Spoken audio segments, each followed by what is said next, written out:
Hi, it's Dave here. This is my wife, Kathy. Hello. This is The Cinemile. It's the podcast where we walk home from the movies.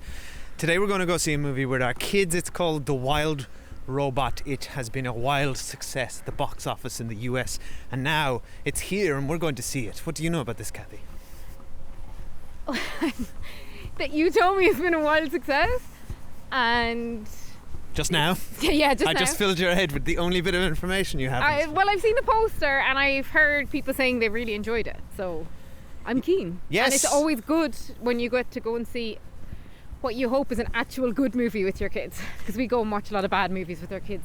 So I'm excited for this, and it's in 3D, which should be quite fun because, I love 3D movies.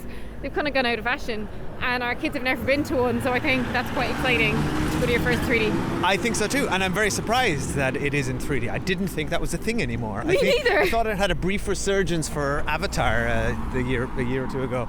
But yeah, very interesting. Like, where more kids' movies were 3D. Like, I remember when we went to see Up, that was in 3D. Like, it was kind of happening for a while.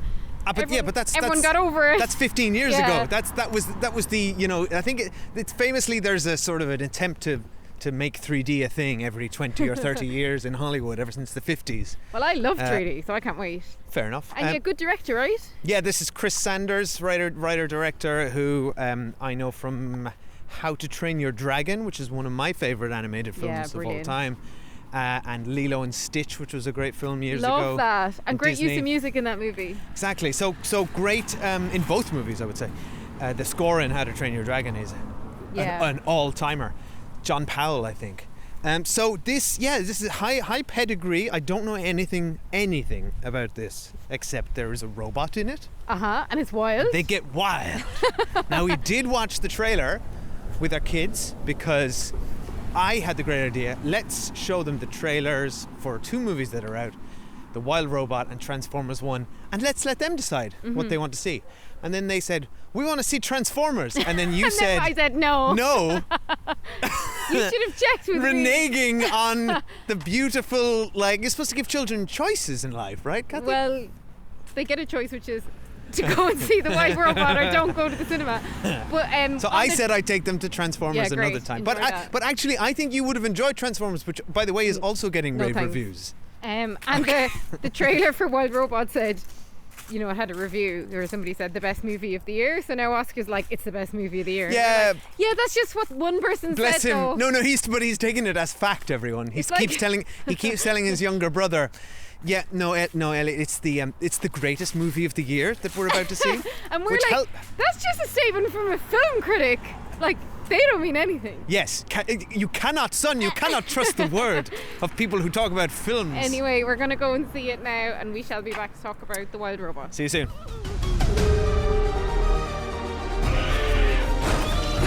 Processing language. You need to learn how things work on this island.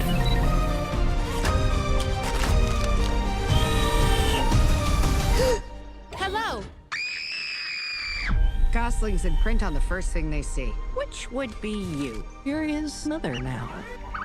I do not have the programming. No one does. He needs to swim and fly. Swimming's easy. I can teach him the way my mom taught me. Swim! He's a runt. His chances aren't super good. I will protect him. He's got to leave this island by fall. Right, Bill? It is more dangerous for him than anyone else. But he has a chance. If where his wings end, his heart can pay the balance. Okay, hi, we're back. We have seen The Wild Robot with our kids. If it's your first time here at the Cinemile, we will not spoil this movie. We're going to talk very generally about our thoughts and our kids' thoughts on it, and then eventually we will turn on to Spoiler Street, which is on our way home. We bought a house very near Spoiler Street for this reason. So, Kathy, what did you think of The Wild Robot? Well, firstly, our kids loved it. So, most important reviewers for a kids movie, I'd say. Loved the 3D, kept doing that thing when you first go to a 3D of taking on and off your glasses and going wow. Now I know it's not in 3D everywhere, but we had a ball with that. They both loved it, like fully leaning forward in their seats, like gasping and like talking all about it afterwards. So that was really positive. For me, I absolutely loved it. I cried for at least half the movie. It's a beautiful story. It's kind of like in the distant future where you've like robots who like complete household chores and do tasks for you and stuff. But like what happens if one of those robots got stranded on an island with all animals? And it's a really beautiful story. I kind of love the insights into like nature for the kids, so they're kind of learning about hibernation and like migrating. And then you've got these really beautiful themes of like what it means to raise a child, you know, regardless of whether or not you're related to them. So yeah, I cried for most of it. Dave? Yeah, I agree. I loved this movie. It's beautiful. I laughed, I cried, I was impressed with the animation. It just nips along. I have some issues with it, particularly around the third act, which I'll get into in Spoiler Street. But for me, what I'm most interested in and surprised by is that, you know, you were talking about that 3D era 15 years ago. 15, 20 years ago, you mentioned Up. You know, I remember that run where Pixar did, what did they do? They did like Finding Nemo, Up, WALL-E. Like there was a point where they were just Untouchable. Yeah. And I remember thinking like this is, and I was on board and I was thinking this is my favorite movie studio. We right used to now. buy Pixar. their movies when they came out on DVD. We used to buy the shorts. Yeah, the shorts. We Yeah. had them all. Like I was obsessed. And it's so interesting that DreamWorks, who were their contemporaries at the time, and besides Shrek, I think were putting out a lot of inferior garbage, right? Yeah. Most famously, like you'd get a Finding Nemo, then DreamWorks would be like, "Here's Shark Tale." Yeah, right? like Finding Nemo or what are they called again? You just said the name of the studio. DreamWorks. I think they would have had a few big ones, like, was it like The Prince of Egypt? But even then, they're a long time ago. God of Egypt? That's not DreamWorks. Oh, well then I don't even know. So basically, yeah, you'd always be like, oh, they're the subpar Don't think ones. so, anyway. And now I feel like Pixar, they're kind of the subpar ones because all Yeah. they do is make sequels, whereas this is original. Like, now, don't get me wrong, and I know Disney and Pixar are separate, so Disney is bringing Moana 2 out in November. Like, I cannot wait for that, right? That's like one of my most excited movies of the year. But it's a sequel. Like, Wild Robot feels so original. I love it. We should acknowledge, though, we didn't say it in the opening, that it is an adaptation of a book. That's fine, though. So it's original to a point. It's an Yeah, original yeah. movie. Yeah. It's not a sequel, but yes, it's an adaptation. We recently watched the Friendly Giant? The Iron Giant. The Iron Giant. Oh my with God, the what a kids, movie. Which I loved and they loved. And this fits, I think if you like the Iron Giant, you'd like this movie. Like Yeah. they're very, you know, it could be like a little sister to that movie. Yeah, truly beautiful. And just, I mean, there's not too much to say about it, to be honest. Like it's a lovely kids movie that has really interesting themes. It's fantastic. Yeah. Can I just? But I'd like to drill in a little bit more on with this discussion around the current animation studio landscape, because for me this is, it's interesting how things have shifted. So 20 years ago, Pixar were the height of originality in animation, in telling like emotionally complex and rich and satisfying stories that could appeal to both adults and children. Whereas I feel like DreamWorks at the time were very much who's the biggest name celebrity we can get, Yeah, and they would absolutely. be filled with pop culture references and needle drops, right? So they felt very lower common denominator. Whereas now I feel like that mantle previously held by DreamWorks Studio is very much owned by Illumination Studios, who make the Minions and Sing, you know, Yeah. Despicable I mean, Me, they're really bad. the Mario Brothers movie, like that. Yeah. That for me is now the modern DreamWorks. Pixar have been relegated to an identity crisis. Yeah. Disney Animation Studios kind of picked. They got John Lasseter and then a few of the lines between those two businesses became very blurred. And I Yeah. would say, Absolutely. off the back of Frozen, Tangled, I think Disney Animation Studios kind of got their shit together and put out a lot of good stuff, and Yeah. Moana was beautiful and fantastic. So But you have, like, remember we went to see what we thought was brilliant a couple of years ago, the latest Puss in Boots. yes, Like, that's DreamWorks. great movie. That was a great movie.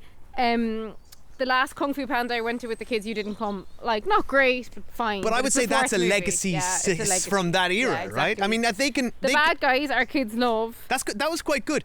Now, I would say, sounds like I'm being disparaging even to historical DreamWorks stuff. There's some good stuff in there, but they And of were course- never hitting those heights Yeah. that this movie I think does. their that big Pixar high could do. was How to Train Your Dragon, like that franchise, which obviously Yeah. they brought this director in from very sensibly. And then Boss Baby, of course, is really good. But yeah, I think No, it wasn't. But it was if you ask it was me. a phenomenon at the time, and it's good fun, you know. So yeah, I think it's interesting. Like, there's no one animation studio anymore, where maybe outside, excepting like a Studio Ghibli, which people like revere, but of the mainstream US ones, there's none now where you'd be like, oh, that's a guaranteed banger. No, the landscape Whereas has really Pixar changed. used to be like, that would be brilliant. I will also. I think you got to mention Sony Pictures Animations though. Also, like putting out since Spider-Verse, you know, putting out what Mitchell's in the versus the Machines. Oh, that was great, yeah. What else? They did the Teenage Mutant Ninja Turtles film, I think, most recently, or was that who knows? Don't Anyway, ask me. I just think that's an interesting sort of shift in the landscape, and that you know, the titans of animation. The level, the playing field has been leveled a lot. Yeah, definitely. So this movie was great. I highly recommend it for adults, for kids. I have very little to criticize, some nitpicks, which I will. The only thing I get thought was into. I'd probably put a bit of a content warning around, like, maybe if your child has experienced loss recently, there's a lot of talk about death in this. So that's the only kind of mild content warning I'd put in. Yeah, it's interesting. It is rated G. I Well, believe, like, it's a which- theme you but- can have. It just might be a bit triggering because Yeah. it kind of comes up a lot. So I put that in as like a content warning. But I think the film deals with all that in a very emotionally mature manner. It does, right? yeah, Yeah, for sure. But still, some kids mightn't be able for it. What we didn't comment on, so I think the characterization in this is excellent. The voice acting is very good. It's not distracting. They do have big names in it, relatively. Yeah, but I didn't But- I didn't reckon. I thought the voice acting was brilliant, and bar one or two exceptions, until the credits came up, I hadn't recognised them, which I think is a good sign. Yeah. Because it can be overbearing when you're just listening to like a celebrity, and you get, you know, that's all you picture the celebrity instead of the character. The one that always gets me is, you know, obviously Robin Williams in Aladdin is one of the most famous ones, and is often attributed with kicking off this unfortunate decades run of voiceover being dominated by celebrities instead of professional voice actors, as it was previously done. The one that always got me was Bill Murray as Mowgli, or no, what's the bear? Baloo. Baloo, yes. Sorry, just too distracting and Yeah. bad. Yeah. Anyway, so yeah, I don't know what else more to say about this movie. Oh, the animation itself, I think, is quite Beautiful. interesting and Yeah. beautiful. It's almost like watercolor-esque Yeah. and impressionistic at points, but very sort of, you know, it feels like a nice halfway house between the traditional 3D modeled Pixar and DreamWorks animation stuff and this sort of new blend of that Spider-Verse kicked off, of this sort of 2D and 3D sort of combined, right? And so it's interesting. I think we're entering into a really interesting phase of animation styles in terms of sort of broad Western mainstream animation styles Yeah. in film. I loved it. I really loved it. That review saying best movie of the year wasn't far off it for me. Probably one of the Yeah. nicest experiences in the cinema this year. Probably in my top 10. Yeah. Right, so let's go to Spoiler Street. Before we do that, you might hear a quick ad. Right, before we get into spoilers for The Wild Robot, I'd just like to quickly give a nice shout out to everyone at our Patreon page, the Cinemile High Club. So we chat to all of them every day about movies, TV, and general chat. There's a lot of video game bans happening there that Kathy may not be interested in. Well, there's various subgroups. So there's a video game subgroup, TV subgroup. There's actually not a video Movie. game subgroup. It's just been hijacked in the Oh. general chat. Oh yeah, the general chat subgroup. But we love talking to all of them over there, and a huge thank you to everyone for continuing to contribute to our show for the price of €3 or €4.50 a month. It's not, you barely get a cup of coffee for that these Yeah, days. you wouldn't actually if you drink non-dairy milk like myself. And shout out to some of our new patrons over there, Adam Brundle and Sarah Mirowolski. Apologies, Sarah, if I have said your name incorrectly. I am trying, I'm doing my best here. And this month in our TV reviews, we're reviewing some biggies. So Rivals on Disney Plus. Yes, I have read the book. Yes, it was a seminal moment for me. Jilly Cooper, right? Yeah, big deal for a lot of young readers or readers of any age at the time when they read it. Watching that, we're watching Sweet Pea on Sky. That's great fun. Yeah, we're going to be talking about that. We're going to be talking about The English Teacher, which is on Disney Plus. And we're going to continue to cover The Penguin every 2 or 3 episodes. Yeah. So head over there to catch our TV and movie reviews. If you want to hear your name butchered by me, then you can do that. Patreon.com/The Cinema. So, full spoilers now for the movie The Wild Robot. Can I get into my issues? Yeah, get into it. With the end. Okay, so firstly, just to actually let's talk about the broad emotional arcs here, because like 90% of it worked so well for me. Yeah. Like beautiful. Like, so firstly the baby being hatched and being a baby. Oh, I loved all that stuff, and actually it ended a bit too quickly for me. Like suddenly the baby was grown up. I know it did. I agree. I had the same thought. I was like, oh, we're going here. Like I guess birds grow quite quickly, so it's not like a human baby where you'd have years of Sure, but I thought we'd spend more time there. Like, I think the movie skipped ahead. The movie progressed a lot faster than I thought it would. Yeah. I thought the movie was going to be Roz and Bright Bill and their entire life. I thought that was the movie, but Bright Bill actually, I think, and it didn't go where I expected, but I still liked it. It was much more ambitious than I expected it to be plot-wise. Yes, I didn't expect the migration to happen in Act 2. Yeah, same. But I think it's kind of smart, because then you build up this longing.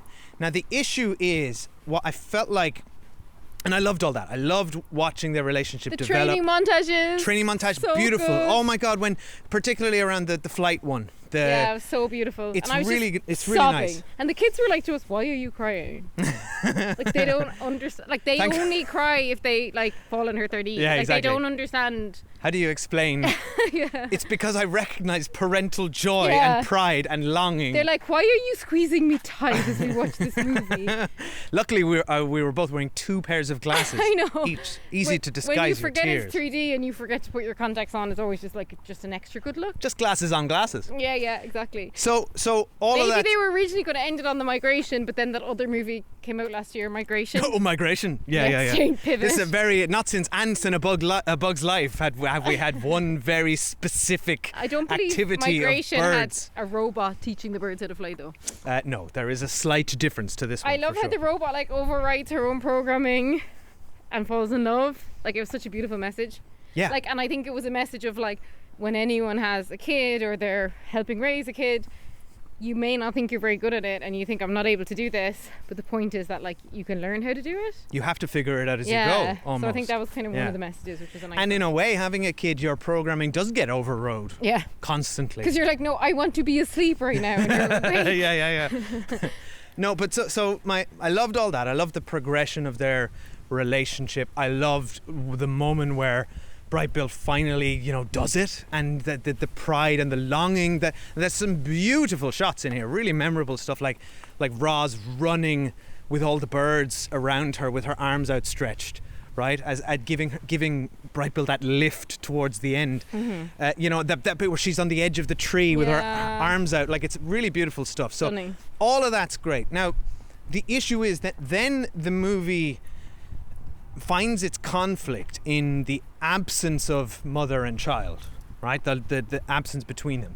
And then it has to do this thing of the sort of what is it? The sort of sitcom Ross and Rachel never quite aligning thing where it's like, oh, he's home, I'm so excited, but then she says, oh no, he's actually really happy with his clan. That bit didn't quite so make I'm sense. so now I must disappear. But and then she's the like fox mission comes out. accomplished because she was like waiting to see that he came back and was alive. So it kind of made sense that at that point she activated her It was just beacon. unnecessary little bit of conflict that I thought. And then the fox is like, oh, she was right here a second. Oh, she's gone. That scene and was then, poor. It was the oh poorest no, scene in no, the but and movie. then it gets worse, because then, oh no, we found her. Oh no, now she's gone up in the robot craft that arrived, and it's all just a big misunderstanding. And I felt like this was a hat on a hat and a hat. We didn't need any of this, and all of the big robot third act conflict, I think, was just a big waste of time. I think it's just falling back on, we need to have a big action sequence. Yeah, because I thought there was inherent action in Roz, the robot, rescuing all the creatures who were hibernating Yeah. and like helping them get through the winter. I thought that was lovely. And even the fox overriding his programming, which is like to be awful and nasty, and he's played so well by Pedro Pascal, and for him to help even the bear, like his nemesis, that actually for me was enough conflict for a third act. But at the same time, I actually admire the film because it really stretched and it didn't rest on its laurels, you know what I mean? Again, look, these are minor complaints. I think the film as a whole And the kids love is that stuff. fantastic. Because And I yes, said, what's your it favourite played bit to of the kids. movie? And they said, oh, when like the island was on fire. Like, I kids know, love that I know, stuff. I know. So look- like they don't just want a nice emotional arcs like we do. I get why it's there. It landed for, a huge part of the audience. I'm just saying I was frustrated by it because it felt contrived. But the most contrived thing was then it resolves all that. They have the big moment where Roz, her memory gets wiped but she finds herself because her mind, there's some nice language, like her mind moved from up here to down But it here. also went back and it's to like- the Fox's story at the beginning. That was the language he'd used when he was bullshitting. But it was the same language she used at the end because he said she thought from a different part of her Oh brain. yes, you're right. So yeah. it kind of linked up from a script It's perspective. a beautiful screenplay. Yeah, it's lovely. But then she comes back to the forest. They get rid of the robots, and that is to me should have been the ending. But what the movie does then is it's like it adds this extra epilogue, Return of the King style, where she's like, no, actually, I am going to go back. No, but she made the point though, which is fair enough, is that like they'll just keep coming back to get me, which of course they would. You're talking about like an evil tech, not even an evil, just a tech organization that discovers one of its robots has overridden its technology to like bond with animals. Like, of course they're going to keep coming back to take her. Like it couldn't have possibly made sense that by blowing up that ship, no one will come again. Okay, and the but- animals were simplistic, and they thought that, and Roz had to say to them, no, like I do still have to go. Like, I think that was fair enough. It didn't work for me. You tweak the screenplay a bit, you find you can create a reason why they're not going to come back. It's just, yeah, fine. Right? Look, we're getting stuck into like. Or just don't have them show up at all, because Okay. for me it added nothing. They weren't interesting antagonists. I didn't. There like wasn't. them, Excuse me. And Sorry, yet it was sorry. our kid's favorite bit of the movie. No, I know, but there also wasn't an interesting enough pull for Roz. I don't think that worked as Roz, as a character point for Roz, where she is interested in this other life that she should have had, and I never really felt like she was drawn to any of that. No, I think she was just like reverting back to like, I've completed my task and my task is to protect these. And then I love at the end, she's clearly had her brain wiped again, and she still remembered the bird when he showed up. Yeah, that's like nice. it's lovely. But how did he know her? Because he knows it's his mom, he'd know her anywhere. Like, Yeah. do you know what I mean?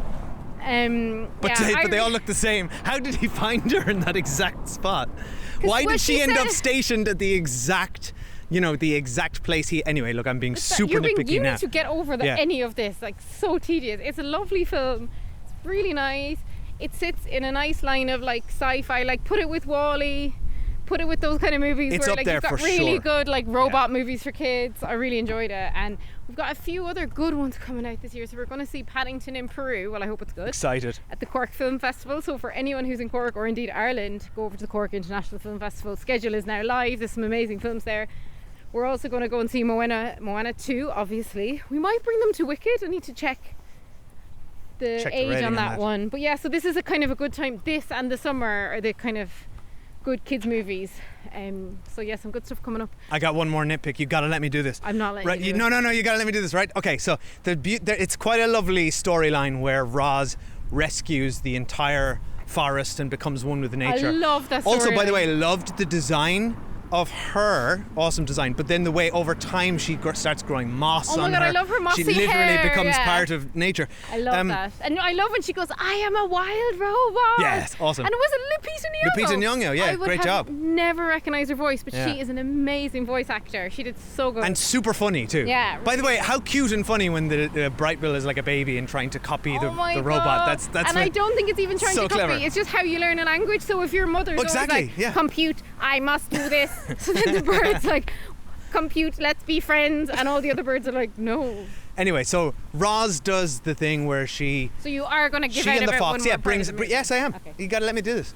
She brings everyone, saves them from the particularly bad winter, brings everyone into her thing, and then they all have this truce. You know, the fox does his little speech, right? All fine, love all that, but come spring, you will have to eat each other. Exactly. Yeah. You have to. I had the same thought. And if you do not revert back to that, Yeah. then you all die because But the they food actually- chain is essential But to Dave, all of your They survival. actually said that. They said No, but truce they until, didn't. They said truce until spring. But they say that. But then the movie does a little joke where the bear is like to the fox, "Oh, come tomorrow, I'm gonna try and eat you again." By the way, and I'm like, yes, correct. You all need that to survive. And then they underplay it. No, I'm only joking. Like, We're it's friends a kids' for life. movie. Like they said it. Like we can guess that they're going to No, eat each other come I spring.